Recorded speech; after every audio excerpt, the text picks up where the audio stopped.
இன்னைக்கு ஹிஸ்ட்ரியில் வந்து டெல்லி சுல்தான்கள் டெல்லி சுல்தான்கள் அப்படிங்கிற ஒரு டாபிக் இது.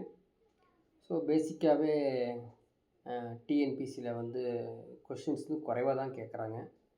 ஸோ நம்மளே ஒரு 2 கொஷின்ஸ் ப்ரீவியஸ் இயர் கொஷின்ஸ் வந்து எடுத்து வச்சுருக்கோம், சரிங்களா. பட் சிலபஸில் இருக்கிறனால இதை ஃபுல்லாக படிச்சுக்கங்க. ஸோ இது ஹிஸ்ட்ரியில் எங்கே இருக்குது அப்படின்னு சொல்லி பாருங்கள். இதோடைய சாப்டர் நம்பர் வந்து 6th சாப்டருங்க. ஒரு சாப்டர் வந்து 6th சாப்டர் டெல்லி சுல்தானியம். 7th standard history term 1 lesson 1 to 4 இருக்குதுங்க. அதே மாதிரி 11th ஹிஸ்ட்ரி லெசன் 8 to 10 இருக்குது. ஸோ நீங்கள் என்ன பண்ணணும், எடுத்து சேர்த்து வச்சு தான் நீங்கள் படிக்கணும். ஸோ இந்த டெல்லி சுல்தானுடைய இந்த கம்ப்ளீட் நோட்ஸை நீங்கள் டவுன்லோட் பண்ணிக்கணும். அது ரொம்ப ரொம்ப யூஸ்ஃபுல்லாக இருக்கும். நீங்கள் புக்கை எடுத்து படிக்கிறத விட இந்த நோட்ஸ் ரொம்ப ரொம்ப யூஸ்ஃபுல்லாக இருக்கும். ஸோ இந்த நோட்ஸ் படித்தாலே போதும். ஏன்னா ஸோ நீங்கள் கேட்குற கொஷின்ஸ்க்கு வந்து ஆன்சர் கொடுக்க ட்ரை பண்ணலாம். ஸோ டெல்லி சுல்தான் அப்படின்னு நம்ம வந்து இப்போ நடத்த போனோம் அப்படின்னா, ஃபஸ்ட்டு டெல்லி சுல்தான்ஸ் கரெக்டாக நம்ம வந்து ஸ்டார்ட் பண்ண முடியாது. ஏன்னு கேட்டிங்கன்னா 625 AD, புரியுதுங்களா, 625 கிறிஸ்து. அது காமன் எரா, இது காமன் எராவில் இருக்கக்கூடிய 625. இப்போது இந்த மேப்பை பார்த்தா உங்களுக்கு புரியும் என்னன்னா, இல்லை சுல்தான்கள்லாம் இருக்க மாட்டாங்க. இந்த சுல்தானுடைய ஆட்சியே கிடையாது. யாரெல்லாம் இருக்காங்க பாருங்கள். பல்லவாஸ் இருக்காங்க, சாளுக்காஸ் இருக்காங்க, சரிங்களா. ஹர்ஷவர்த்தனா சொல்கிறோம் இல்லையா, ஹர்ஷர்ஸ், அவங்க ஆட்சி செஞ்சுருக்காங்க. ஸோ இது மாதிரி இருக்கக்கூடியதான் இந்த மேப்பு. இந்த மேப்பில் ஏன் ஃபஸ்ட்டு இது ஸ்டார்ட் பண்ணுறோன்னா, இப்படி இருக்கிறப்ப தான் யார் ஆகிறாங்க, இந்த சுல்தான்கள் அப்படின்னு சொல்லக்கூடியவங்க அரேபிய நாட்டிலேருந்து படையெடுத்து உள்ளே வராங்க, சரிங்களா. இவங்களாம் படையெடுத்து உள்ளே வராங்க. அதுக்கு முன்னாடி யாரெல்லாம் ஆட்சி செய்தார்கள் அப்படிங்கிறத இங்கே பார்க்க போகிறோம். ஸோ எம்பையர் ஆஃப் ஹர்ஷவர்த்தனா, அவங்களுடைய ஆட்சி எப்படி இருந்தது அப்படிங்கிறத கொஞ்சம் பார்த்துட்டு அப்படியே டெல்லி சுல்தான் ஸ்டார்ட் ஆயிடுவோம். ஸோ பெங்காலில் வந்து பார்த்திங்கன்னா, அதாவது வங்காளத்தில் கவுட அரசன் சாசங்கன் அப்படின்னு சொல்லி ஒருத்தர் ஆட்சி செஞ்சுறாங்க, சாசங்கன். அதே மாதிரி வல்லபின்னு ஒரு பிளேஸ், அங்கே வந்து மைத்ரேயர்கள் ஆட்சி செய்கிறாங்க. இதெல்லாம் வந்து எக்ஸாமில் கேட்குற கொஷின்ஸ். ஸோ வங்காளத்தில் வந்து ஆட்சி செய்தவர்கள் கவுட அரசன் சாசங்கன். வல்லபியில் வந்து மைத்ரேயர்கள். புரோச் அப்படிங்கிற கூர்ஜார்கள், சரிங்களா. இங்கே டெக்கன் பிளேசஸில் தக்கான பகுதியில் வந்து சாளுக்கிய அரசன் 2ஆம் புலிகேசி இப்படி தான் ஆட்சி செய்தார்கள். அது இல்லாமல் சிந்து, நேபாள், காஷ்மீர், மகதம், சரிங்களா, ஓத்ரான்னு சொல்லக்கூடிய வடக்கு ஒடிசா, குங்கடோ, பண்டைய ஒடிசாவின் ஒரு பகுதி, எல்லாத்தையும் அங்கங்கே ஆட்சி செஞ்சுட்டு வந்துட்டுருக்காங்க. இப்படி ஆட்சி செய்யும் பொழுது அவங்க ஒரு நேம்ஸ்லாம் கொடுத்துருக்காங்க. என்னென்ன நேம்ஸ் அப்படிங்கிறது பாருங்கள். ஸோ அவந்தி அப்படின்னு ஞாபகம் வச்சுக்கோங்க, இல்லை பொறுத்துக்களை கேட்பாங்க, சரிங்களா. நீங்கள் வந்து இந்த ஹிஸ்ட்ரி மாதிரி பார்க்காம எக்ஸாமில் எப்படி கேட்பான் அது மாதிரி படிச்சுக்கோ. அவந்தி ஃபாரின் மினிஸ்டர்ஸ். அவர் வந்து ஃபாரின் மினிஸ்டர் மட்டும் இல்லாமல் அதாவது போர் விவகாரங்களுக்கான அமைச்சராக இருந்தாங்க. சிம்மானந்தா அவர் படைத்தளபதி. குந்தலா குதிரைப்படை தளபதியின் தலைவர் பேர், சரிங்களா, அந்த பதவிக்கு பேர். ஸ்கந்தகுப்தர் யானைப்படை தலைவர், சரிங்களா. திர்கத் வஜர் அரச தூதுவர். பானு ஆவண பதிவாளர். மகா பிரதிஹார் அரண்மனை காவலர் தலைவர்கள். ஸோ இதோடைய பெயர்கள்லாம் வந்து ஞாபகம் வச்சுக்கணும். ஸோ ஆட்சி செய்யும்போது இவங்கெல்லாம் வந்து யார், சுல்தான்கள் ஆட்சி கிடையாது, அதுக்கு முன்னாடி ஆட்சி செய்தவர்கள். சர்வகதர் உளவுத்துறை அதிகாரி, சீக்ரெட் சர்வீஸ் டிபார்ட்மெண்ட். ஸோ வருவாய் நிர்வாகம் எப்படி இருக்கு பாருங்க. பாகம் 1 அரசு விவகாரங்கள், அஃபேர்ஸ் ஆஃப் தி ஸ்டேட். பாகம் 2 அமைச்சர்கள், அரசு அதிகாரிகள், அவங்களுடைய ஊதியம் வழங்குவது. சரிங்களா? அதாவது for paying the minister and officers of the crown. Part 3 அறிவியலில் சிறந்தவர்களுக்கு வெகுமதி அளித்தல். பார்ட் 4 மத நிறுவன அரசியல்களுக்கு அளிப்பதற்காக அந்த ரெவென்யூவை பிரித்து வச்சுருப்பாங்க. சரிங்களா? இப்போ வந்து யுவான் சுவாங் பற்றி சொல்கிறாங்க. யுவான் சுவாங் வந்து அந்த சமயத்தில் இங்கே எட்டி பார்த்துட்டு போயிருக்காரு இல்லையா? கேள்விப்பட்டிருக்கோம் இல்லையா? ஸோ புனித யாத்ரிகர் இளவரசன் யார்? Yuan Chwang. யாருடைய ஆட்சி காலத்தில் வந்திருக்காரு? ஹர்ஷருடைய ஆட்சி காலத்தில் இந்தியாவுக்கு வந்துட்டு போயிருக்காரு. சியூகி அப்படிங்கிற ஒரு பயண குறிப்பில் எழுதிட்டு போயிருக்காரு. இந்தியாவில் வந்து எப்படி பொருளாதாரம் இருந்துச்சு, அவங்களுடைய மதங்கள், பண்பாட்டு நிலைகள், ஹர்ஷர் எப்படி வந்து இருந்தாருன்னு. ஹர்ஷர் பேசிக்கலாக வந்து ஒரு புத்திஸ்டாக இருந்திருக்காரு. சரிங்களா? இப்போ வந்து இந்த புத்திஸ்ட் மட்டும் சொல்லிட்டு இல்லாமல் கும்பமேளா நடந்திருக்குதுங்க. இங்கே பிரயாகை அப்படிங்கிற ஒரு பிளேஸில் கும்ப மேளாவில் வந்து ஹர்ஷர் வந்து பங்கேற்கிறது மட்டும் இல்லாமல் யுவான் சுவாங் வந்து அதை குறிப்பிடுறாரு. இது மாதிரி நான் வந்து Kumbh Mela, great Kumbh Mela held at பிரயாக் அப்படின்னு சொல்லி அவர் வந்து யுவான் சுவாங் வந்து தன்னுடைய குறிப்பில் சொல்கிறார். இது இல்லாமல் நிறைய சான்றுகள் இருக்குங்க. பாணர் எழுதிய ஹர்ஷ சரிதம். நீ பாணர் எழுதிய ஹர்ஷ சரிதம் அது அந்த ஹர்ஷத்தை பற்றி சொல்கிறோம், ஹர்ஷரை பற்றி சொல்கிறோம் மட்டும் நீ படிக்காமல் இது பொறுத்துகளை வரும். பாணர் ஹர்ஷ சரிதம். யுவான் சுவாங் சியூகி அவருடைய நூல் இலக்கிய சான்றுகள். இது மட்டும் இல்லாமல் மதுபன் காப்பர் பிளேட்ஸ் இன்ஸ்கிரிப்ஷன் ஞாபகம் வச்சுக்கோ. சோன்பட்டு இன்ஸ்கிரிப்ஷன் ஆஃப் காப்பர் சீல். அதே மாதிரி பன்ஸ்கெரா செப்பு பட்டயங்கள், நாலந்தா களிமண் முத்திரை, அதே மாதிரி ஹைவோல் கல்வெட்டு. சில பேர்த்துக்கு இந்த யூடியூப் அப்லோட் ஆனதுக்கப்புறம் எப்படி இதை டவுன்லோட் பண்ணுறதுன்னு தெரியாமல் இருக்காங்க. ஸோ யூடியூப்பில் வந்து மோருங்கிற பிளேஸ்க்கு போங்க. அங்கே டிஸ்கிரிப்ஷன் இருக்கும். அந்த டிஸ்கிரிப்ஷன் பாருங்கள், டவுன்லோட் பிடிஎஃப்னு இருக்கும். அந்த ப்ளூ கலரில் தெரியும். கிளிக் பண்ணிங்க அப்படின்னா இந்த பிடிஎஃப் அப்படியே டவுன்லோட் ஆகிரும். இது இல்லாமல் உங்களுக்கு ஒரு கொஷின் கேட்டிருக்காங்க பாருங்கள்.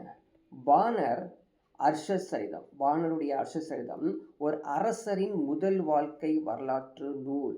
ஒரு ராஜா இருக்கார், அந்த ராஜாவுடைய biography, the first formal biography of a king அப்படின்னா அது பாணர் எழுதிய ஹர்ஷ சரிதம்.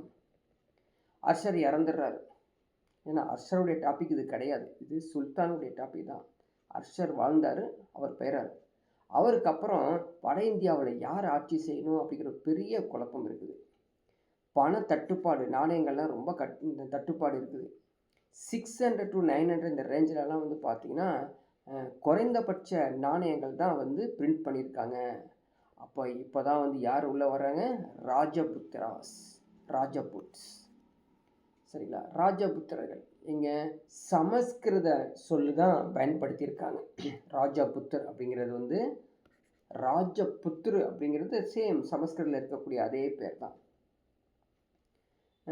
ஒரு ஜேம்ஸ் டாட் அப்படிங்கிறவர் கிபி 1829 36 ராஜபுத்திர அரச குலங்கள் வந்து பட்டியலிடுறாருன்னு பாருங்களேன். இப்போ 36 ராஜபுத்திரர்கள் ஆட்சி செஞ்சுருக்காங்க அப்படின்னு தெரிஞ்சுக்கலாம்.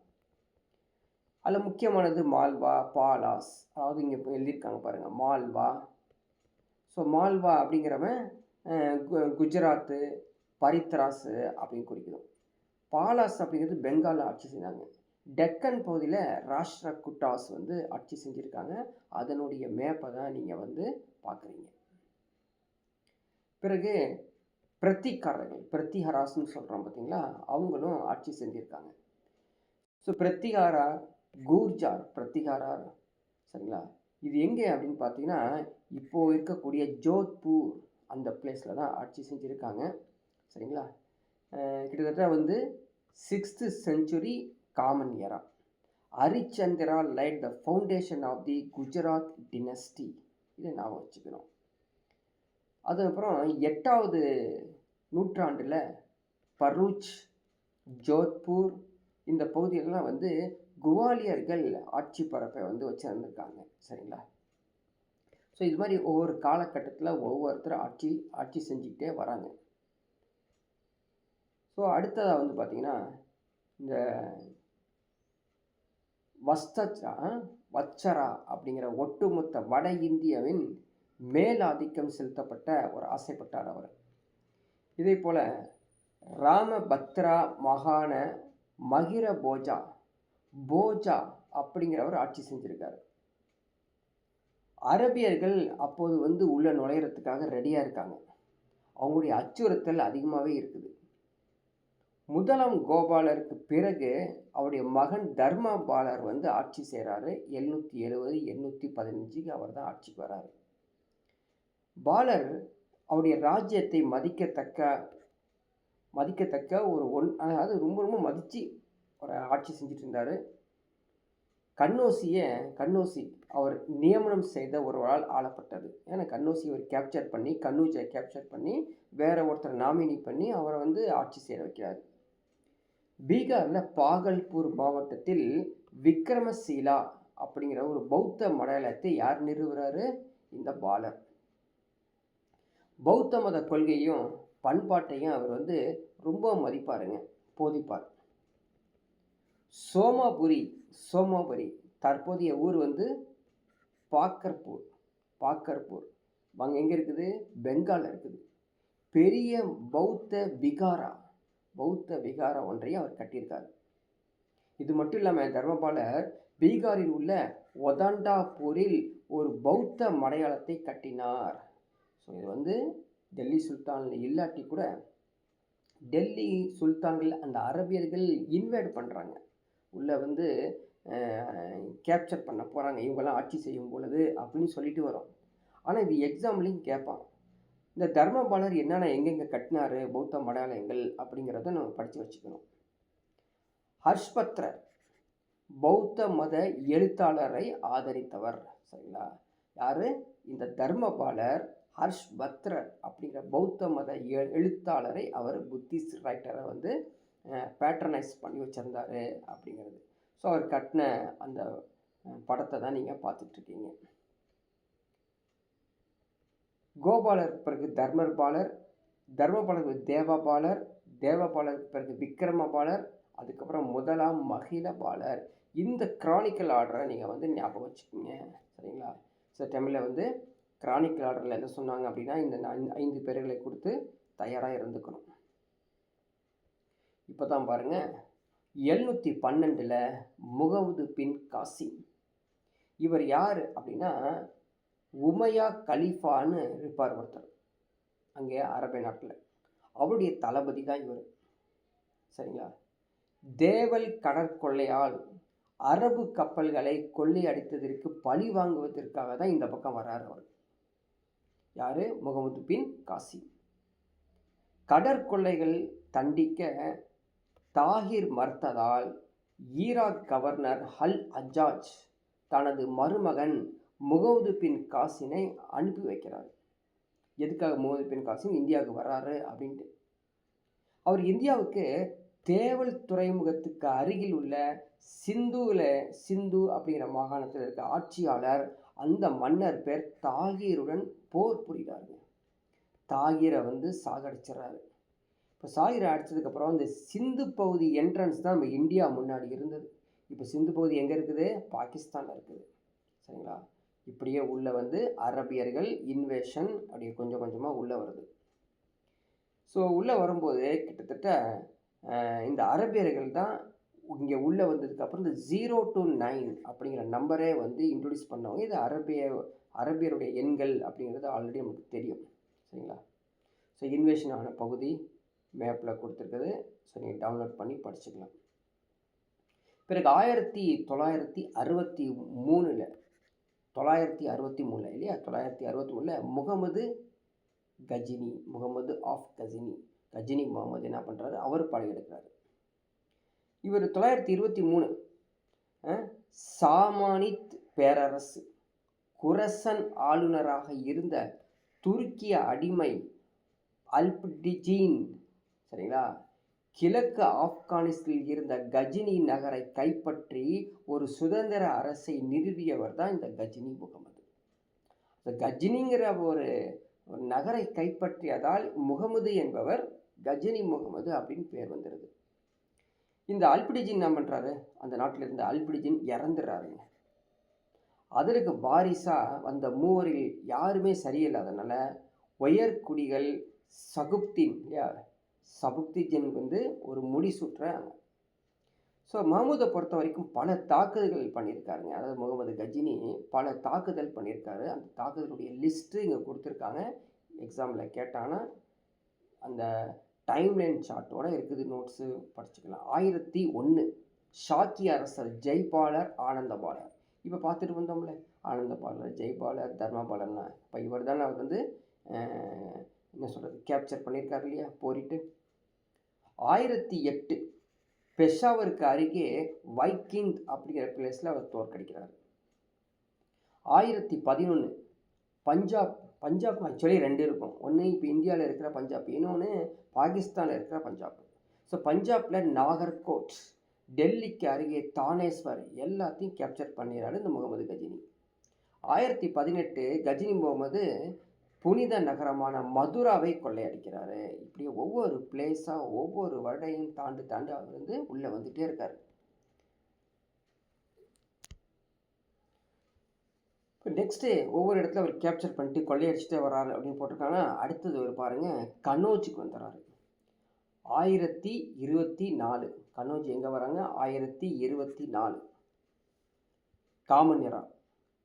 ஸோ முகமது கஜினா சோலங்கி அரசர் முதலாம் பீம தேவரை தோற்கடித்து அதையும் சூறையாடுறாரு. 1025 குஜராத் கடற்கரையில் இருக்கக்கூடிய கோவில் நகரமான சோமநாத்புரத்தை படையெடுத்து உள்ள வராரு. அதுக்கப்புறம் அவர் மொழிபெயர்த்த சான்ஸ்கிரிட் மொழியிலேருந்து நிறையா வந்து மொழிபெயர்ப்பார். அதை எடுத்து புக்லேயே கொடுத்ததை வந்து எடுத்து படிச்சிருக்கோம், அதை எடுத்து பார்த்துக்குங்க. ஸோ அவருடைய புக்ஸு எல்லாமே கஜினி முகமதுடைய புக்ஸை தான் இங்கே வந்து பிரிண்ட்டாக போட்டிருக்கோம், சரிங்களா. ஸோ கஜினி படையெடுப்பு வந்து வர நிறைய சிற்றரசுகள் எல்லாத்தையும் வீழ்த்தி ஒரு பெரிய சக்தியை அவர் வந்து அப்படியே முறியடிச்சிட்டு ஃபுல் அண்ட் ஃபுல் இவர் கேப்சர் பண்ணுறாரு. இவருக்கு அப்புறம் வந்தவர் தான் 1149 1206 வரைக்கும் ஆட்சி புரிந்த முகமது கோரி. கோர் பகுதியை சேர்ந்த முகமது, கோர் பகுதி, அதாவது அவர் முகமது கோரி கஜினிக்கு கப்பம் கட்டிய குறுநில தலைவராக இருந்தவர் தான் இந்த முகமது கோரி. கஜினி முகமதை போல இன்றி இந்தியாவை கைப்பற்றி தனது பேரரசரை உருவாக்கியவர் தான் இந்த கஜினி முகமது. 1175 முல்தான் அப்படிங்கிற பிளேஸை வந்து படையெடுத்து, சரிங்களா, அதை வந்து கேப்சர் பண்ணிடுறாரு. அதுக்கப்புறம் 1186 பஞ்சாப்பையும் கைப்பற்றுறாரு. இப்படி அடுத்து போகும் பொழுது ஒரு பேட்டில் ஒன்று நடக்குது, ஒரு சண்டை ஒன்று நடக்குது. யாராருக்கு, பிருத்திவிராஜ் சௌஹானுக்கும் முகமது கோரிக்கும் இடையே ஒரு சண்டை. அஜ்மீர் சௌஹான்களின் இராணுவத்தின் முக்கியத்துவம் வாய்ந்த தபர்ஹிந்தா, இப்போ அந்த பேர் வந்து பண்டிட்டா அப்படிங்கிற பேர், அந்த கோட்டையை முகமது கோரி கேப்சர் பண்ணிடுறாரு, தாக்கிறாரு. 1191 அஜ்மீர் அரசர் பிருத்திவிராஜ் சௌஹான் தப்ரிஹிந்தாவுக்கு அணிவகுத்து முதலாவது தரையன் போர் நிகழ்த்தினார். ஸோ நம்ம படிச்சுட்டு போல தரையன், இந்த பேட்டில் ஆஃப் தரையன். ஸோ அதெல்லாம் எக்ஸாமில் கேட்பான், படித்து வச்சுக்கோ. இந்த போரில் வந்து பிருத்திவிராஜ் தான் அவரை வின் பண்ணுறாருங்க, அவர் தான் விக்டரி. பிறகு 1192 இரண்டாம் தரையன் போர், the second battle of Tarain. Prithviraj படைகளை முற்றிலுமாக தோற்கடித்து முகமது கோரி அவரை கைது செய்து சாகடிச்சிடறாருங்க. முகமது கோரி யார், சௌஹான். 1206 முகமது கோரி இயற்கை எய்கிறார். அவர் வந்து அதுக்கப்புறம் இறந்துறார், வயசாகி போச்சு. இப்போ அவருடைய தளபதி யாரு, குத்புதீன் ஐபக், அவர் ஆட்சியை பிடிக்கிறாரு. இந்திய பகுதியை தனது கட்டுப்பாட்டின் கீழ் கொண்டு வந்த டெல்லியின் முதல் சுல்தான். பிடிச்சிக்க. Qutbuddin Aibak. Battle of Chandawar. So Chandawar போர் எப்போ நடந்தது? 1194. படித்து வச்சுக்கோ, பொறுத்துக்களை எங்கேயாவது கேட்டு விட்ருவாங்க. யாருக்கு எதிராக? ஜெயச்சந்திராவுக்கு எதிராக மற்றும் ஒரு படையெடுப்புக்கு தலைமை தாங்கினார். கனோஜை ஜெயச்சந்திரன் கோரியை வென்றார். புரியுதுங்களா? கனோஜுக்கு பிளேஸில் ஜெயச்சந்திரன் இருக்காரு. இந்த முகமது கோரி போய் கேப்சர் பண்ணிடுறாரு. இப்போ தான் அவங்க நுழையிறாங்க. பக்தியார் கில்ஜி 1203.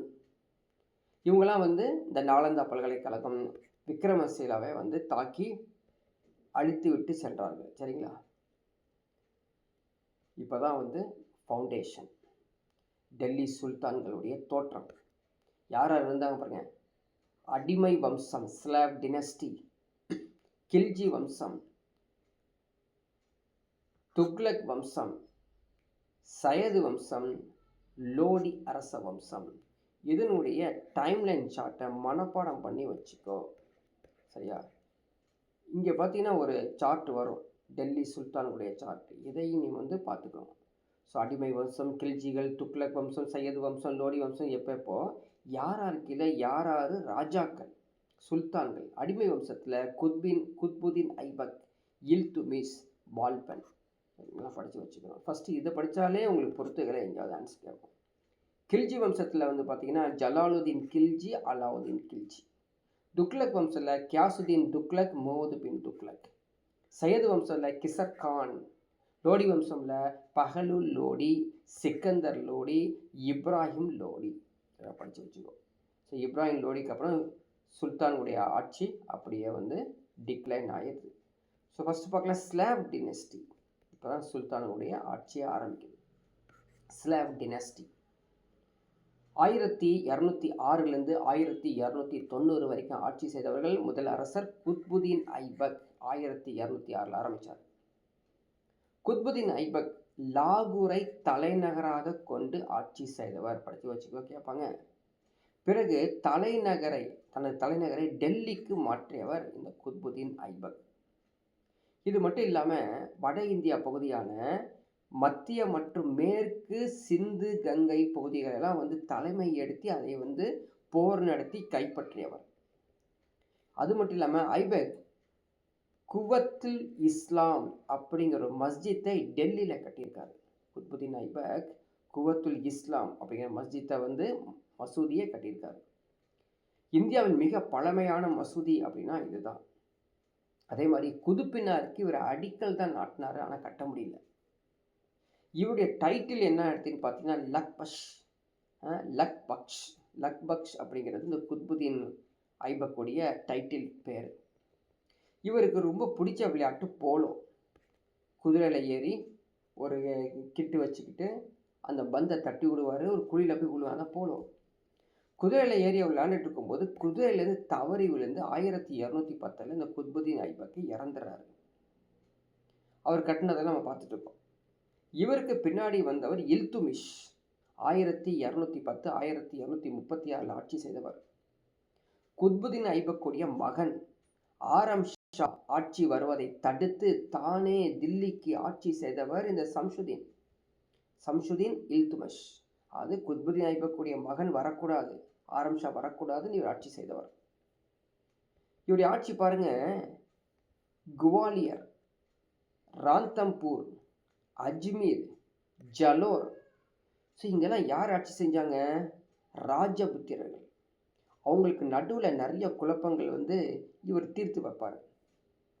லாகூரிலும் முல்தானிலும் நசுருதீன் குபாச்சாவின் படையை எதிர்த்து வெற்றி பெற்றவர் தான் இவர். சரிங்களா? இல்துமிஷ். வங்க ஆளுநர் அலிவர்தனின் சதியை முறியடித்தவர் யாரு? இந்த இல்துமிஷ். அதே மாதிரி மங்கோலியருடைய இன்வேஷன் நிறைய இருக்கும். மங்கோலியர்கள் செங்கிஸ்கானுக்கு ஆசியாவின் கவாரிஸ்மி ஷா இடையே போர் நடந்தது, ஒரு முக்கிய நிகழ்வு. இல்துமிஷ் ஜலாலுதீன் ஆதரவை கேட்டார். இப்போ இந்த இவர் மங்கோலியர் உள்ள இன்வேஷன் இருக்கும்போது இல்துமிஸ் அவரை ஆதரிக்க மறுத்துவிட்டதால் இல்துமிஸின் ஆட்சி டெல்லியில் 243 அடி உயரமுள்ள குதுப்பினார் என்ற ஒரு வெற்றி தூணை எடுக்கிறார். ஏன் வெற்றி தூண் எடுக்கிறார் தெரியுங்களா? அவர் வின் பண்ணிடுவார். இல்துமிஷ் வின் பண்ணிடுவார். சுல்தானுடைய ஆட்சி காலத்தில் 2 அடிப்படை நாணயங்கள் இருந்துச்சு. ஒன்று வந்து செப்பு நாணயங்கள், காப்பர், இன்னொன்று வந்து வெள்ளி நாணயங்கள். சரிங்களா? இதெல்லாம் வந்து அறிமுகப்படுத்தப்பட்டது. இவருக்கு அப்புறம் வந்தது ஒரு பொண்ணு, ரஷ்யான்னு ஒரு பொண்ணு. 1236லேருந்து 1240 வரைக்கும் ஆட்சி செய்தவங்க.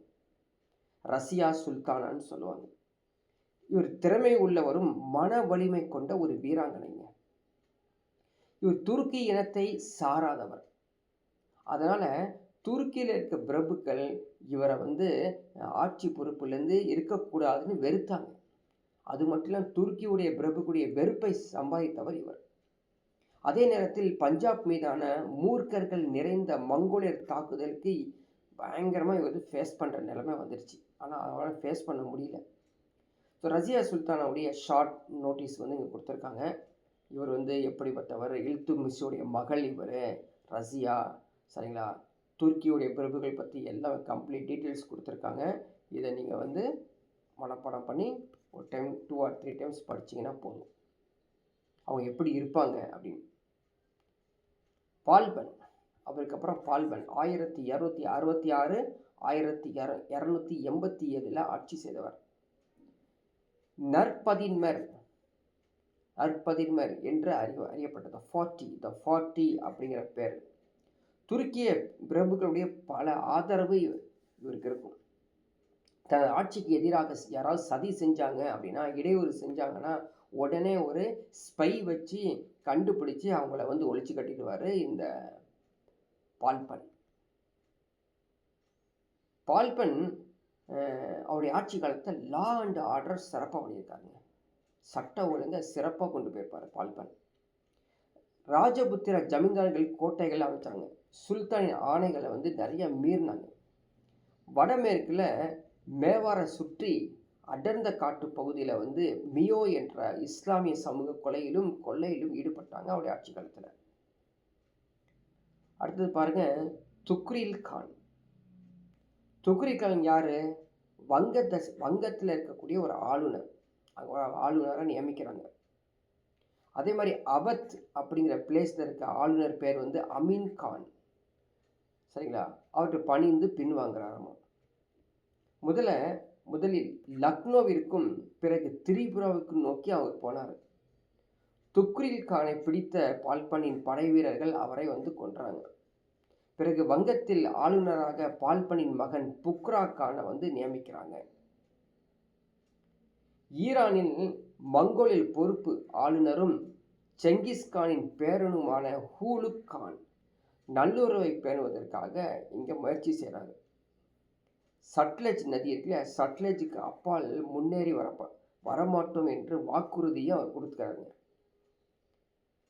1259 தில்லிக்கு ஒரு நல்லெண்ண குழுவை அனுப்பி வைக்கிறாரு. மங்கோலிய தாக்குதலில் இருந்து அனைத்து பகுதிகளிலும் இந்த முகமது கான் முல்தானின் ஆளுநராக அவர் வந்து பொறுப்பேற்று பால்பன் அனுப்பி வைக்கிறாருங்க. இவங்களுக்கு பிறகுதான் அடுத்த வம்சம் வருது, கில்ஜிகள். 1290 1320 வரைக்கும் ஆட்சி செஞ்சவங்க. முதலாள் வந்து ஜலாலுதீன் கில்ஜி.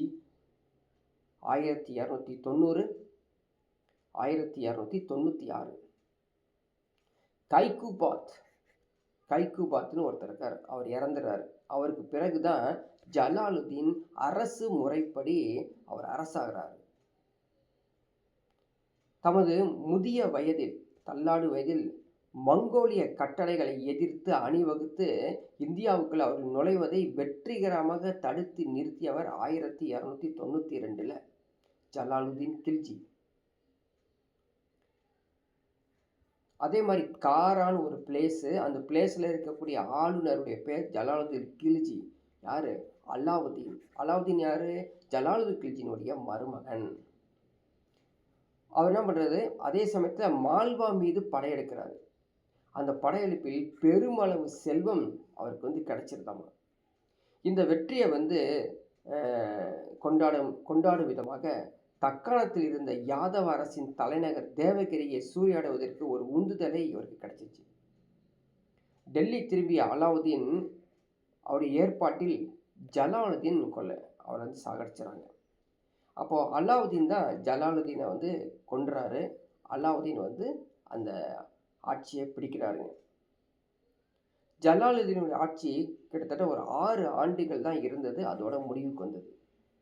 அவருக்கு பின்னாடி வந்தவர் 1296 1306 வரைக்கும் ஆட்சி செய்தவர் அலாவுதீன் கில்ஜி. அலாவுதீன் கில்ஜி எதிரிகளை ஒழித்து டெல்லியை சிறப்பாக ஆட்சி செய்தவர் இவர். 1298 மங்கோலியர்கள் இன்வேஷன் வந்துகிட்டே இருக்கும். திடீர்னு வந்து தாக்குதல் நடத்துவாங்க. அதை எல்லாத்தையும் தோற்கடிச்சாங்க. 1305 தோ ஆஃப் அப்படிங்கிற ஒரு சமவெளி, சரிங்களா, பிளைன்ஸ், அந்த பகுதியில் நுழைஞ்சி, சரிங்களா, அங்கே ஒரு தாக்குதல் பண்ணுறாரு. கடைசி மங்கோலிய தாக்குதல் எப்போ நடந்தது? 1307 1308 இந்த நடுவில் நடந்தது. இந்த தாக்குதல் பயங்கர பிரம்மாண்டமாக இருந்ததாம். ஆனால் மங்கோலியர்களுக்கு கிடைத்த கடுமையான பதிலடி என்ன தெரியுமா? அவர்கள் உள்ளே நுழையாத மாதிரி இவங்க வந்து ஃபைட் பண்ணியிருக்காங்க. ஸோ இப்படி இருக்கக்கூடிய இந்த கில்ஜி வம்சத்தினுடைய இராணுவ தாக்குதல் எப்படி இருந்தது அப்படின்னு பார்க்குறாங்க. குஜராத் 1299 1300 நடந்தது. ராந்தம்பூர் 1301, சித்தூர் வந்து 1303, மால்வா 1305 இராணுவ தாக்குதல். தேவகிரி 1296, 1307, 1314. தெலுங்கானா பகுதியில் வாரங்கல் காக்கத்திய அரசரான பிராதா பருத்துர தேவா 1309 தோற்கடிக்கப்பட்டார். அதே மாதிரி 1310 ஹொய்சால அரசர் 3ஆம் வீர வல்லாளன் அவரது செல்வங்களை எல்லாத்தையுமே வந்து கேப்சர் பண்ணி டெல்லிக்கு கொண்டு வந்து வச்சுக்கிட்டாரு இந்த கில்ஜி. அலாவுதீன் தன்னுடைய ஆட்சி காலத்தில் நிறைய இன்டர்னல் ரீஃபார்ம்ஸ்லாம் பண்ணியிருக்காரு. திருமண உறவுகள்லாம் வச்சுக்கணும் அப்படின்னு சொல்லியிருக்காரு. பரிசாகவோ மதம் சார்ந்த அறக்குறைகளாகவோ அளிக்கப்பட்டு சொத்துரிமை அடிப்படையில் வைத்திருந்த கிராமங்களை மீண்டும் அரசு அதிகாரத்தின் கீழ் இந்த சுல்தான் அரசு ஆணையிட்டதாம். ஸோ இது one of the internal reforms. கிராம அலுவலர்களாக இருக்காங்க பார்த்தீங்களா, வில்லேஜ் ஆஃபீஸர்ஸ், அவங்க வந்து மரபு உரிமையாக ஒரு அனுபவிச்சு வந்திருக்காங்க. அதையும் அவர் தடை செஞ்சிருக்காரு. ஊழல் வாய்ப்பட்ட அரசை ஊழல் யாராவது செஞ்சாங்கன்னா கடுமையாக தண்டிச்சிருக்காரு. மதுவை தடை செஞ்சிருக்காரு. சூதாட்டத்தை தடை செஞ்சிருக்காரு. சூதாடிகள் நகரத்துக்குள்ளேயே இருக்கக்கூடாதுன்னு வெளியே துரத்திருக்காரு. மது விலக்கை யாராவது மீறிட்டீங்க அப்படின்னா உடனே வந்து பயங்கர ஒரு கட்டுப்பாட்டெலாம் கொண்டு வந்துருவார், சரிங்களா. உழவர்களிடமிருந்து நில வரிகள் நேரடியாகவே வசூலிக்கப்பட்டாங்க. யாரையும் வந்து ஜமீன்தார்லாம் மூலமாக டேக்ஸ்லாம் வந்து பே பண்ணல. இதனால் கிராம தலைவர்கள் மரபாக அனுபவித்து வந்த அந்த வரிகள் வசூலிக்கல் எல்லாத்தையுமே வந்து அலாவுதீன் கில்ஜி நிறுத்திட்டு அந்த விதித்த வரி சுமைகள் எல்லாத்தையுமே குறைக்கிறாரு. அதே மாதிரி சந்தை சீர்திருத்தங்கள், மார்க்கெட் ரீஃபார்ம்ஸ் என்னென்ன பண்ணார் அப்படின்னு பார்த்தீங்கன்னா, படை வீரர்களுக்கு கொள்ளையில் பங்கு தராமல் பணமாக ஊதியம் வழங்கிய முதல் சுல்தான் அலாவுதீன் கில்ஜி. படை வீரர்களுக்கு கொள்ளையில் பங்கு தராமல் பணமாக ஊதியம் வழங்கிய முதல் சுல்தான். முன்னாடி ஆட்சி காலத்தில் எப்படி இருந்துச்சு அப்படின்னா, படை வீரர்கள் போவாங்க, ஒரு நாட்டை சூறையாடுவாங்க, அந்த நாட்டில் இருக்கக்கூடிய எல்லா பொருட்களையும் வந்து அள்ளிட்டு வருவாங்க, அதில் பங்கு கொடுப்பாங்க இந்த படை வீரர்களுக்கு. ஆனால் அப்படி செஞ்சுட்டு இருந்த காலத்தில் அந்த அலாவுதீன் கில்ஜி அதெல்லாம் கிடையாது. நீ சம்பளம் வாங்கிட்டு போயிரு, பணம் வாங்கிட்டு போயிரு, எல்லா கொள்ளையும் எங்கள்கிட்ட கொடுத்துரு அப்படின்னு கொண்டார். படை வீரர்களுக்கு குறைந்த ஊதியம் தான் அவர் வந்து கொடுத்துருக்காராமா. அதே மாதிரி சந்தையில் நடந்த பரிவர்த்தனைகள், வாங்குதல் விற்றல், பேரம் பேசுதல் சுல்தானுக்கு அவரது ஒற்றர்கள் தெரிவிச்சுட்டே இருப்பாங்களாமா. அப்போ சுல்தான் நிறைய ஒற்றர்கள் வச்சுருப்பாங்க, ஸ்பைஸ் வச்சுருப்பாங்க. பாஷாவில் எப்படி நடந்துட்டு இருக்குது அந்த மார்க்கெட்டில், யாரெல்லாம் எப்படி வாழ்கிறாங்க, எப்படி வந்து வாங்குறாங்க விற்கிறாங்க, யாராவது வேற பேசுகிறாங்களா, எல்லா டீட்டெயில்ஸும் கொடுத்துட்டே இருப்பாங்களாமா. சந்தை மேற்பார்வையாளர்கள் சூப்பரிண்டெண்டன்ஸ் ஒன்று போட்டிருப்பாங்க, செய்தியாளர்கள் இருப்பாங்க, ஒற்றர்கள் இருப்பாங்க. ஸோ இது மாதிரி வந்து தினசரி அறிக்கைகள் எல்லாமே அலாவுதீன் கில்ஜி காலத்தில் இருந்திருக்குது. விலையெல்லாம் கரெக்டான முறையில் ஒழுங்கு கட்டுப்பாட்டு முறையில் இருக்குமாம்மா. ஸோ யாராவது வந்து எடை கம்மியாக ஏதாவது பண்ணிட்டாங்க அப்படின்னா உடனே வந்து சரியான அந்த கண் முன்னே வந்து கண்டுபிடிச்சி அவருக்கான தண்டனையை கொடுப்பாரு இந்த அலாவுதீன் கில்ஜி. கில்ஜி வம்சத்துக்கு அடுத்தது துக்ளக் வம்சம், இந்த துக்ளக் டினஸ்டி. முதல் சுல்தான் வந்து 1320 1325 கியாசுதீன் துக்ளக். இவருடைய ஆட்சி காலத்தில் இதுக்கு முன்னாடி இருந்த சுல்தான்கள் இழந்த பகுதிகள் எல்லாத்தையுமே வந்து ரிகவர் பண்ணுறாங்க டெரிட்டரிஸ். கியாசுதீன் துக்ளக் அவருடைய மகன் ஜுனா கான் வாரங்களுக்கு எதிராக போரிட அனுப்பி வைக்கிறார். கியாசுதீன் துக்ளக் தன்னுடைய மகனுடைய பேர் வந்து ஜுனா கான். அவனை வாரங்களுக்கு அனுப்புகிறாருங்க, போய் வந்து போரிட்டு வா அப்படின்னு. அவர் அங்கே போகிறாரு. அங்கே அவர் அரசர் இருக்காருங்க, அந்த அரசர் பேர் வந்து பிரதாப் ருத்ரான். அவரை வந்து வின் பண்ணி அந்த ஊரில் இருக்க பெரும் செல்வத்தையும் தூக்கிட்டு வந்துடுறாரு. கியாசுதீன் துக்ளக் டெல்லிக்கு அருகே உள்ள துக்ளக் பாத் அப்படிங்கிற ஒரு புதிய நகரை அடிக்கல் நாட்டுறாங்க. ஜுனாகத் இருக்கார் இல்லையா, ஜுனா கான், அவர் 1325 தந்தையை கொன்று முகமது பின் துக்ளக் அப்படிங்கிற ஒரு பெயரில் இந்த ஜுனா கான் ஆட்சி புரிய ஆரம்பிச்சிடறாருங்க. அவர் தான் அரியணை ஆகிறாரு. இப்போ முகமது பின் துக்ளக் ஒரு ஃபேமஸ் ஆனவர், கற்றவர், நல்ல பண்பு நிறைந்தவர், திறமை வாய்ந்த அரசர். ஆனால் இரக்கமற்றவர், கொடூரமானவர், நியாயமற்றவர், மெர்சிலஸ், க்ரூல்ஸ் அண்ட் அன்ஜஸ்ட். டெல்லிக்கு அருகே மீரட் வரை வந்து என்ன பண்ணுங்க, இந்த மங்கோலிய படைகள் படையெடுத்து வந்ததை போய் திறமையாக அடித்து பின்வாங்கி வச்சிருக்காருங்க. பேசிக்கலி இவர் யாரு, இன்னோவேட்டர், முற்போக்கு சிந்தனையாளர். தலைநகரத்தை மாத்திராதமா, எங்கே, தில்லியில் இருந்து தௌலதாபாத், ஏன்னா அவங்க அப்பா கட்டின தௌலதாபாத் அப்படிங்கிறதுக்கு மாற்றாரு. அதே மாதிரி தேவகிரிக்கு முகமது பின் துக்ளக்கை சூட்டிய மறுபெயர் இந்த தௌலதாபாத். தில்லியிலிருந்து தென்னிந்தியாவுக்கு ஆள்வது கடினம் அப்படிங்கிற அவருக்கு தெரிஞ்சிருச்சு. ஏன்னா தில்லியில் இருந்தோம்னா இங்கே சவுத் இந்தியாலாம் வர முடியாது அப்படின்னு. ஸோ துக்ளக்குடைய அவர் ஆண்ட பிளேசஸ், துக்ளக் வம்சம் வந்து ஆண்ட பிளேசஸ். தௌலதாபாத் எங்கே இருக்குது, அது அந்த கோட்டை எப்படி இருக்குது அப்படிங்கிறத இந்த ஃபோட்டோவில் பார்க்குறோம். ஸோ துக்ளக் ஆட்சி செய்யும்போது காயின்ஸ்லாம் இருந்திருக்குது, கரன்சிலாம் பயன்படுத்தியிருக்காங்க. அந்த கரன்சி தான் நம்ம வந்து இன்றைக்கி அந்த ஒரு ஃபோட்டோவில் பார்க்குறோம் பாருங்கள். பரிசோதனை அடையாள நாணயங்கள்லாம் வந்து அறிமுகப்படுத்தியிருக்காங்களாமா. நாணய முறை கொண்டு வந்திருக்காங்க. நாணய முறை எப்படி கொண்டு வந்திருக்காங்கன்னா, they already experimented in China and Iran, சைனாவிலும் ஈரானிலும் நடைமுறைப்படுத்துறதா இங்கே கொண்டு வந்திருக்காங்க. இந்தியாவில் நாணயங்களின் மதிப்பு அதிலிருந்து வெள்ளி உள்ளடக்கத்தை அடிப்படையாக கொண்டதாமா. பிரான்ஸ் வெண்கல நாணயங்களும் அதிகமாக போலியாக வந்தனால அதை தடுக்க முடியல இவரால். நிறையா வந்து போலி நாணயங்கள்லாம் வந்துருச்சு. மீண்டும் வெள்ளி நாணயத்தை கொண்டு வராங்க. ஸோ வெண்கல நாணயத்தை திரும்ப பெற வேண்டிய அளவுக்கு புதிய நாணயங்கள் மதிப்பிழக்க தொடங்கின. ஸோ வெளிநாட்டில் அதை வந்து ஈடு செய்ய முடியாமல் அளவுக்கு அந்த கரன்சி அப்படியே டிக்ளைன் ஆயிடுது. அடுத்தது பாருங்க, உலகத்தை கைப்பற்றி எண்ணிய முகமது பின் துக்ளக் குரோசன் மற்றும் ஈரானை நோக்கி படையெடுத்தார். 3,75,000 படை வீரர்கள் வந்து பராமரிச்சாரமா இந்த முகமது பின் துக்ளக். 3,75,000 ஆர்மி வச்சிருக்காரு. இதுதான் வந்து குரோசன் எக்ஸ்பெடிஷன். குராச்சி எக்ஸ்பெடிஷன்ஸ் என்ன அப்படின்னா, இந்த பயணம் இமயமலையில் உள்ள குமான் மலைகளில் வந்து தொடங்கப்பட்டது. இவருடைய படைகளை கொண்டு போய் கேப்சர் பண்ணி சண்டை போட்டு போரிட்டு கேப்சர் பண்ணது.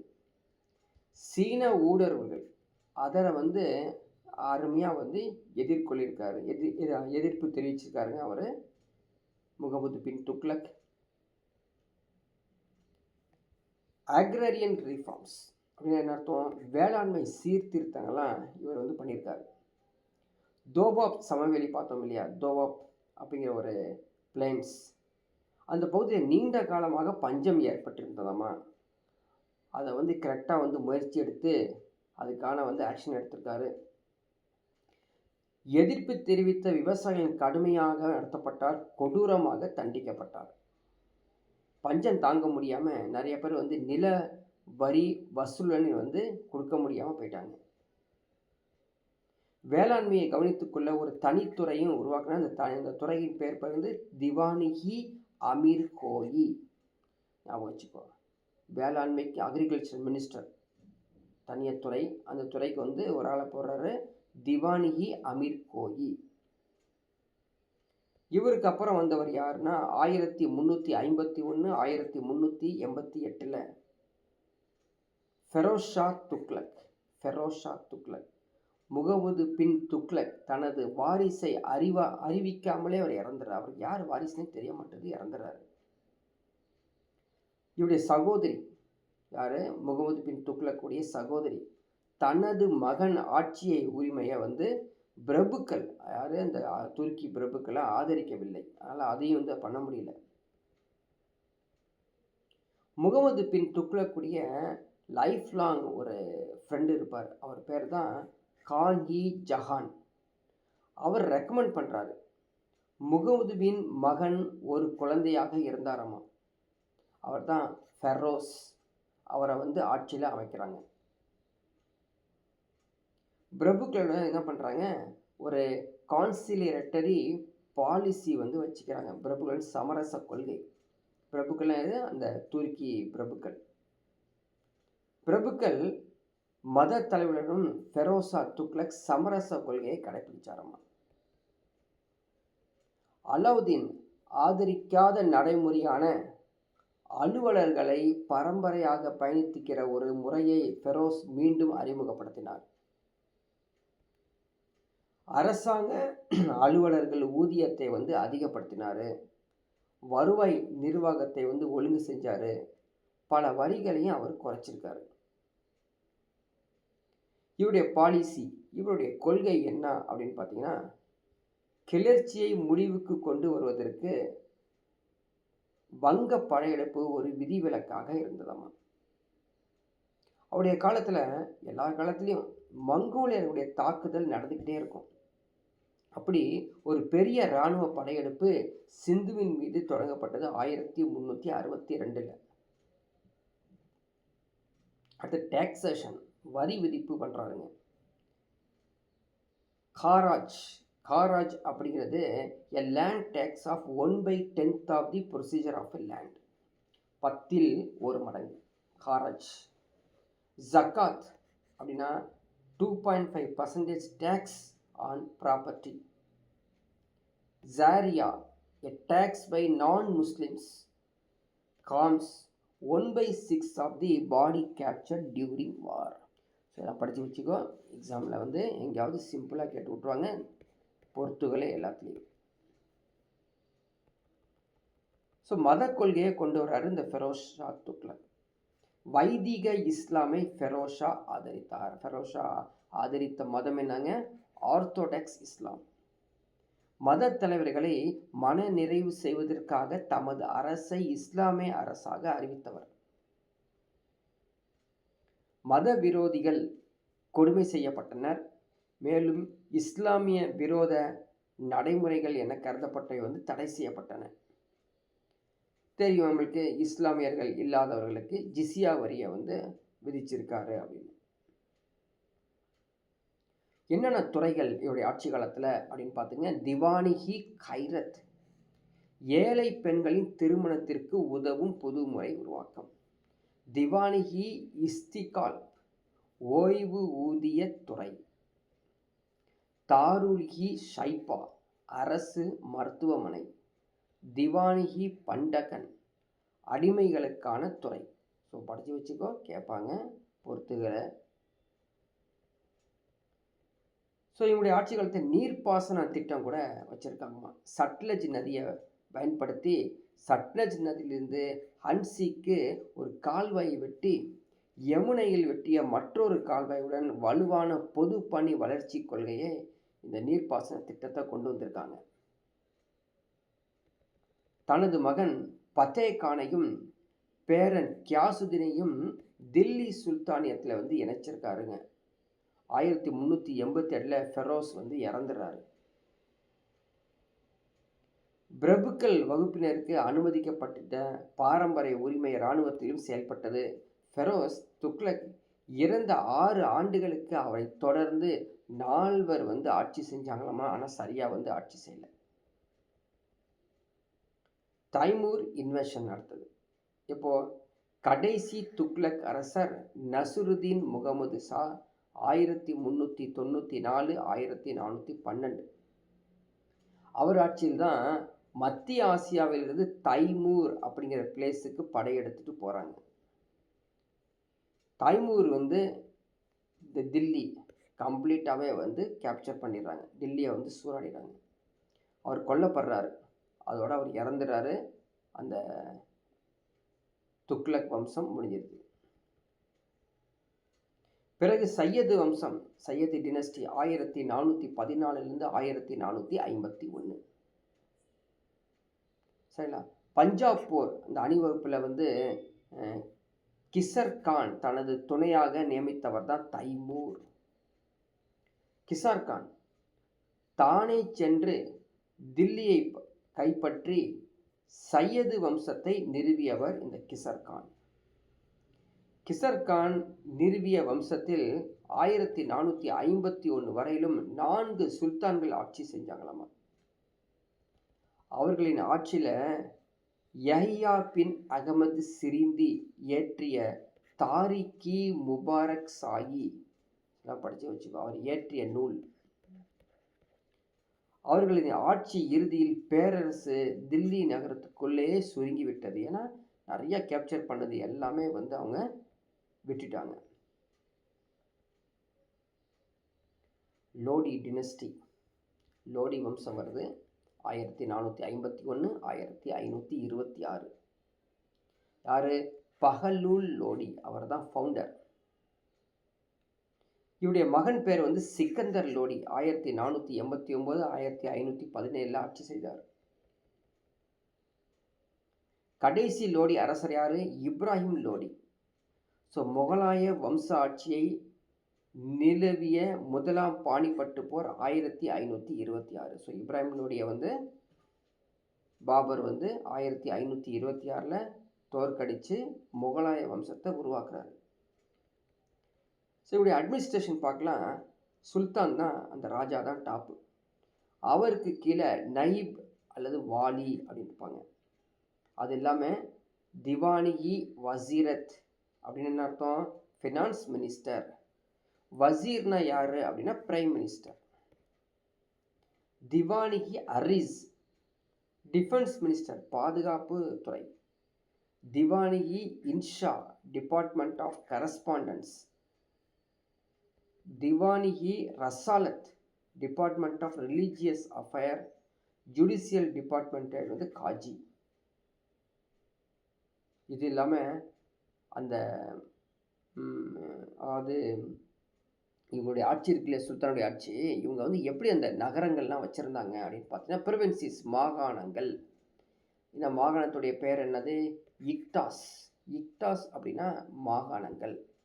அதுக்கு முக்தீஸ் அல்லது வாலிஸ் அவர் தான் தலைவர், அதாவது கவர்னர். அதுக்கு கீழே ஷிக்ஸ். ஷிக்ஸ் அப்படின்னா டிஸ்ட்ரிக்ஸ். அதுக்கு தலைவராக இருப்பவர் ஷிகதர். பர்கானா சப் டிஸ்ட்ரிக்ஸ், அதுக்கு அமில். அதுக்கப்புறம் தான் village. Muqaddam or Chaudhary, Muqaddam or Chaudhary. அப்போ என்ன மீனிங்கு? பல வில்லேஜ்கள் சேர்ந்து பர்கானா, பர்கானா எல்லாம் சேர்ந்து ஷிக்ஸ், சிக்ஸ் எல்லாம் சேர்த்து தான் இக்தாஸ் அப்படிங்கிற மாதிரி தான் இருந்திருக்குது. ஸோ இப்படி ரிலிஜியன்ஸ் பற்றி கொடுத்துருக்காங்க, அப்படியே லைட்டாக கோல் த்ரூ பண்ணிக்கங்க. அடுத்து பாருங்கள், இண்டஸ்ட்ரியல் எக்ஸ்பர்டைஸ் வந்து இவருடைய ஆட்சி காலத்தில் எப்படி இருந்தது, சுல்தானுடைய ஆட்சி காலத்தில் தொழில்துறை வல்லமை எப்படி இருந்தது, சீனர் கண்டுபிடித்த அரபியர் கற்றுக்கொண்ட காகிதம் தயாரிக்கும் தொழில்நுட்பம் தில்லி சுல்தானியர்கள் வந்து அறிமுகப்படுத்தினாங்களாமா. அதே மாதிரி நூற்பு சக்கரம் சொல்லுவாங்க, அதாவது ஸ்பின்னிங் வீல் சொல்கிறோம் இல்லையா, அது 14ஆம் நூற்றாண்டில் ஈரான் வழியாக இந்தியாவுக்கு வந்தது. அது ஸ்பின்னிங் பண்ணக்கூடிய ப்ரொடக்ஷன் எல்லாமே கிட்டத்தட்ட 6 டைம்ஸ் வந்து அதிகமானது. அதனைத் தொடர்ந்து தறிலாம் போட ஆரம்பிச்சிட்டாங்க, வீவிங்லாம் பண்ண ஆரம்பிச்சிட்டாங்க. நூற்பதில் வந்து போலவே நெசவு வேலையும் சிறப்பாக செஞ்சாங்க. 15ஆம் நூற்றாண்டில் வங்கத்தில் பட்டுப்புழு வளர்ப்பு, பாருங்க, பட்டுப்புழு செரிகல்ச்சரல் டிபார்ட்மெண்ட்லாம் இருந்திருக்குது. அதிகமாக செங்கல் கலவை பயன்படுத்தி தொழில்நுட்பத்தோடு கூடிய கட்டிடங்கள் எல்லாத்தையுமே பயங்கர உச்சமாக கட்டினாங்களாமா. இவங்களுடைய ஆட்சிகள், சுல்தானுடைய ஆட்சி காலத்தை கல்வி எப்படி இருந்தது அப்படின்னா, இஸ்லாமிய உலக கல்வி மரபுகள் தான் அறிமுகப்படுத்தினாங்களாமா. மக்தப் அப்படின்னு சொல்லி இருக்கும். மக்தப் அப்படின்னா அதுதான் வந்து உள்ள நுழையக்கூடிய படிக்க, அது இப்போ சொல்கிறோம்ல ப்ரீகேஜி எல்கேஜின்னு, அதான் மக்தப். இங்கே ஒரே ஒரு பள்ளி ஆசிரியர் குழந்தைகளுக்கு படிக்கவும் எழுதவும் கற்றுக் கொடுப்பாராமா. அது இல்லாமல் இவங்களுக்கு வந்து பார்த்திங்கன்னா உயர்கல்வி படிக்கிறதுக்கு மதரசான் இருக்கும். மதரசாவுடைய அர்த்தம் என்னன்னா கல்லூரி, அதாவது கற்க வேண்டிய இடம், படிக்க வேண்டிய பகுதி அப்படின்னு அர்த்தம். 16ஆம் நூற்றாண்டில் மத்திய ஆசியாவிலும் ஈராவிலும் இது பரவலாக நிறுவப்பட்டது.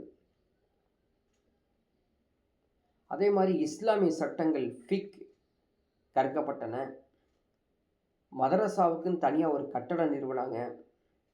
மாணவர்கள் தங்கி படிக்கவும் நூலகம் இருக்குது, தொழுகைக்கு தனியாக இடம். ஸோ இதெல்லாம் வந்து அந்த பகுதியில் செஞ்சு வச்சுருந்தாங்களாமா. சிக்கந்தர் லோடி 1489 517 தன்னுடைய ஆட்சியில் பல்வேறு நகரங்களில் மக்தப் பகுதியிலையும் மதரசாக்களையும் அவர் நியமிச்சாராமா. ஸோ இவங்க வந்து இன்னொரு ஒரு சூஃபிசம் அப்படின்னு சொல்லி ஒன்று இருக்கும். இது வந்து பார்த்திங்கன்னா 13 14ஆம் நூற்றாண்டில் சூஃபிகள்னு சொல்லுவாங்க. ஸோ பாடிக்கொண்டே இறைவனை துதிப்பாடுறது. முல்தானை மையமாக கொண்டு சொஹராவர்த்தி, தில்லியிலும் பிற இடங்களில் வந்து கொலாச்சியா சிஸ்டி அப்படிங்கிறவங்க தான் இருந்திருக்காங்க.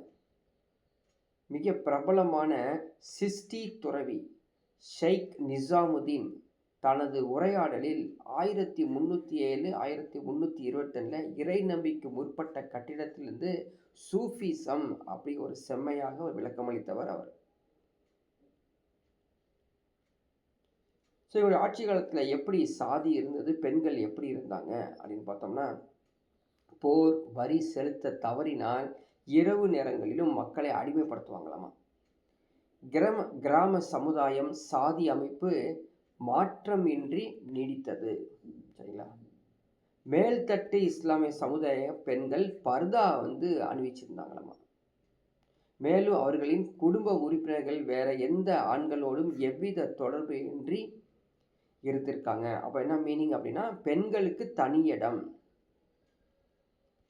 கட்டடக்கலை ஆர்கிடெக்சர் பாருங்க, வளைவு ஆர்ச்சு, கவிகைனா டோமு, நிலவரைகள் வால்ஸ், சுண்ணாம்பு கலவைகள் லைம் சிமெண்ட் எல்லாத்தையும் பயன்படுத்தி கட்டப்பட்டது. பளிங்கு கற்கள், மார்பிள், சிவப்பு, சாம்பல், மஞ்சள் நிற மணக்கற்கள் எல்லாமே பயன்படுத்துகிறாங்க. அப்படி கட்டப்பட்டது அந்த குதுப்பினாறு. சரிங்களா? இந்த கட்டடங்கள் எல்லாமே இன்னும் இந்தியாவில் காணப்படுது. பாருங்க, அலை தர்வாசா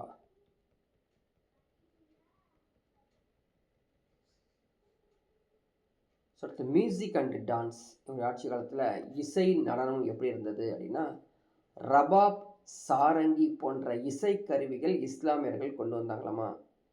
இந்திய இசை உலகில் உள்ள மற்ற அனைத்து இசைகளை விடவும் மேம்பட்டதாக இருந்தது. சூஃபிசம் தானே. சூஃபி துறவி பிற்போதன் அவருடைய காலத்தில் வந்து ஒரு மிகப்பெரிய இசைஞர், அதாவது ஒரு ஒரு மியூசிஸ்டா, அது மியூசிக் டைரக்டர் மாதிரி, மியூசிக் மாதிரி இருந்தார். ஃபெரோஷா துக்லா தன்னுடைய இசையை காட்டிய ஆர்வம் ராக் தர்பன் என்ற இந்திய இசை நூலில் பாரசீக மொழிக்கு மொழிபெயர்த்து கொள்ளப்பட்டுள்ளது ஒரு நூல். அந்த நூலுடைய பேர் வந்து ராக் தர்பன். ராக் தர்பன் ஞாபகம் வச்சுக்க. ஃபெரோஷா துக்லா வந்து இசையை ஆர்வம் காட்டியிருக்காரு அப்படின்னு தெரிஞ்சுக்கோ. ஸோ என்ன, ரபாப், சாரங்கி, சித்தார்.